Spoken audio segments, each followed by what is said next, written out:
వీక్షకులందరికీ నమస్కారం.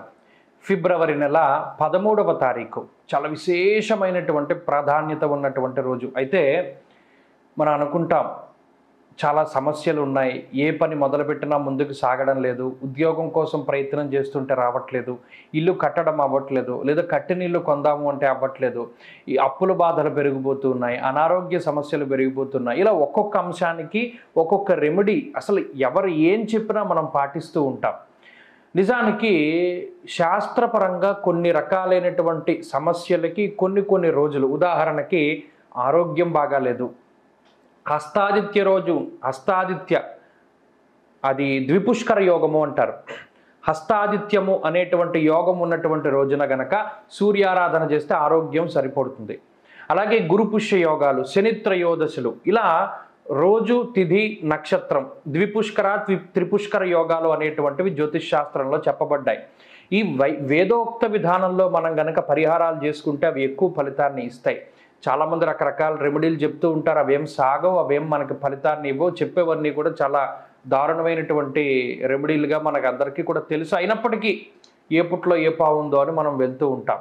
సరే, మన పరిస్థితులు అటువంటివి. అయితే ఇలా మనం ముందు చెప్పుకున్నట్టు ఏ పని మొదలుపెట్టినా అవ్వట్లేదు, వివాహం కావట్లేదు, అలాగే సంతానం కలగట్లేదు, ఇల్లు కొనడం అవ్వట్లేదు, ఉద్యోగం రావట్లేదు, ఆరోగ్యం సరిలేదు, ఇలా ఇన్ని రకాలైనటువంటి రెమెడీస్, ఇన్ని రకాలైనటువంటి సమస్యలకి ఏదైనా ఒక రెమెడీ ఉందా అని చూస్తే అదే ఈ ఫిబ్రవరి 13వ తారీఖు. ఏమిటండి ఆ రోజుకు ఉన్నటువంటి ప్రాముఖ్యత? నిజంగా అంత పవర్ఫుల్లా అంటే చాలా పవర్ఫుల్. మనం దేశ కాలమాన పాత్రలు, కాలాన్ని గనక మనం విభజించినప్పుడు ఒక్కొక్క కాలంలో ఏ కాలం అత్యంత శ్రేష్టమైనటువంటి కాలంగా మనం పరిగణిస్తాము అంటే సూర్యగ్రహణం పట్టినటువంటి కాలం. ఆ కాలంలో ఆ గ్రహణ సమయంలో చేసినటువంటి ప్రతి ఫలితం అక్షయమైనటువంటి ఫలితాన్ని ఇస్తుంది. మరలాంటి సూర్యగ్రహణంతో సమానమైనటువంటి రోజు ఏదైనా ఉంది అంటే అది అంగారక చతుర్థి. అసలు ఏంటండి అంగారక చతుర్థి? దీని గురించి ఎందులో చెప్పారు అంటే, అంగారక చతుర్థి అంటే అది విఘ్నేశ్వరుడు జన్మించినటువంటి రోజు. అదేంటంటే విఘ్నేశ్వరుడు భాద్రపద మాసంలో పుట్టారు కదా అంటే, ఎస్, భాద్రపద మాసంలోనే మంగళవారం చవితి తిథి ఉన్నటువంటి రోజున పుట్టారు. కాబట్టి ఈ మంగళవారము చవితి తిథి కలిసి వచ్చినటువంటిది. భాద్రపద మాసం కాక తక్కిన మాసాల్లో ఎప్పుడైనా సరే ఈ కాంబినేషన్ గనక రిపీట్ అయితే అది అమృత తుల్యమైనటువంటి ఫలితాన్ని ఇస్తుంది. ఈ మాట నేను చెప్పింది కాదు, కాశీఖండంలో చెప్పారు. మీరు కాశీఖండం చదువుతూ ఉంటే ఈ అంగారక చతుర్థికి సంబంధించినటువంటి వివరాన్ని అంతా కూడా చాలా స్పష్టంగా చెప్తారు. ఈ అంగారక చతుర్థి రోజున ఎవరైతే పితృదేవతల్ని సంతృప్తి పరచడానికి ఈ కార్యక్రమాదులు, తిలతర్పణాలు, తిలహోమాలు చేస్తారో 12 వర్ష పర్యంతము ఆ పితృలందరూ కూడా చక్కగా ఆయా లోకాల్లో ఆనందంగా ఉంటారు. మరి పితృదేవతలు ఆనందపడితే వంశవృద్ధి జరుగుతుంది, జీవితం అంతా కూడా చాలా బాగుంటుంది. దానితో పాటుగా ఈ అంగారక చతుర్థి అనేటువంటి ఈ రోజు ఏంటంటే అంగారక చతుర్థి అని అంటున్నారంటే ఏమి లేదు, మంగళవారం చవితి తిథి. అయితే ఈ అంగారక చతుర్థి ఉన్నటువంటి రోజున గనక యథాశక్తిగా విఘ్నేశ్వరుణ్ణి ఆరాధన చేస్తే అక్షయమైనటువంటి ఫలితం వస్తుంది. మనం ఏ సంకల్పం చెప్పుకొని మమ ఉద్యోగ సిద్ధ్యర్థం, వివాహ సిద్ధ్యర్థం, సంతానాభివృద్ధ్యర్థం, సంతాన సిద్ధ్యర్థం, నూతన గృహప్రవేశార్థం, నూతన గృహారంభార్థం మనం ఏ సంకల్పం అయితే చెప్పుకుంటామో ఆ సంకల్పం చాలా షార్ట్ పీరియడ్లో అది మంచి ఫలితాన్ని ఇస్తుంది. ఎస్, ఖచ్చితమైనటువంటి విషయం. ఇది కావాలంటే మీరు కూడా కాశీఖండం తీసి చదువుకోవచ్చు, అక్కడ కనబడుతుంది. సూర్యగ్రహణం పట్టినటువంటి రోజుతో సమానమైనటువంటి రోజు. మరి ఈ రోజునే హాసంతి శ్యామలాదేవిగా అమ్మవారిని, శ్యామలా నవరాత్రులు జరుగుతున్నాయి కదా, ఈ అంగారక చతుర్థి ఒకటి గొప్ప రోజు అయితే హాసంతి శ్యామలాదేవిగా అమ్మవారిని ఆరాధన చేస్తారు. సరే, ఈ రెండు విషయాలతో పాటుగా ఈ రోజే రవి యొక్క కుంభ ప్రవేశము, అనగా రవిగ్రహం ఈ మకర రాశిని వదిలిపెట్టి కుంభరాశిలోకి ప్రవేశించేటువంటి కుంభ సంక్రమణ పుణ్యకాలము.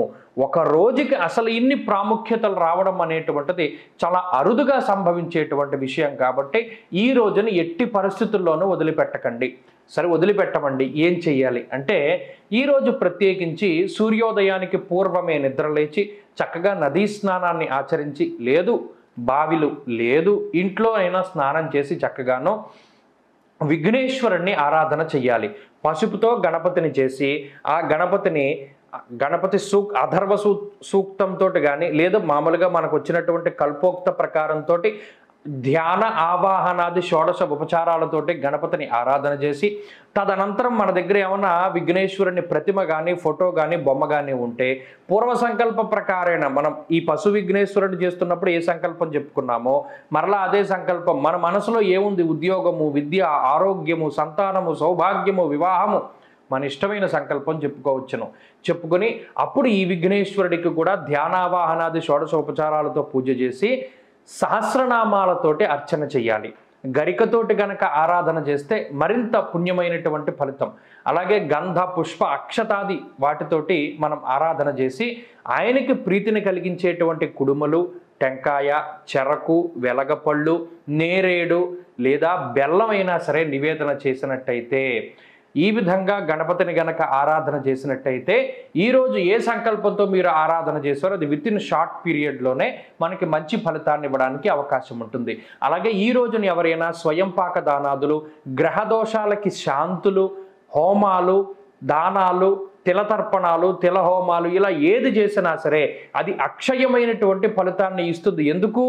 ఈరోజు అంగారక చతుర్థి, శ్యామలా నవరాత్రులు, మాఘమాసము, ఉత్తరాయణ పుణ్యకాలము, రవికుంభ ప్రవేశము, సంక్రమణ పుణ్యకాలం ఇలా చెప్పుకుంటూ పోతే ఈ రోజుకు చాలా ప్రాముఖ్యతలు ఉన్నాయి. కాబట్టి ఈ రోజును వదిలిపెట్టకుండా చక్కగా విఘ్నేశ్వరుని ఆరాధన చెయ్యండి. మీకుండేటువంటి గ్రహ దోషాలను నివారించుకోవడానికి పూజలు చేసుకోండి. అవి వెంటనే ఫలితాన్ని ఇస్తాయి. స్వస్తి.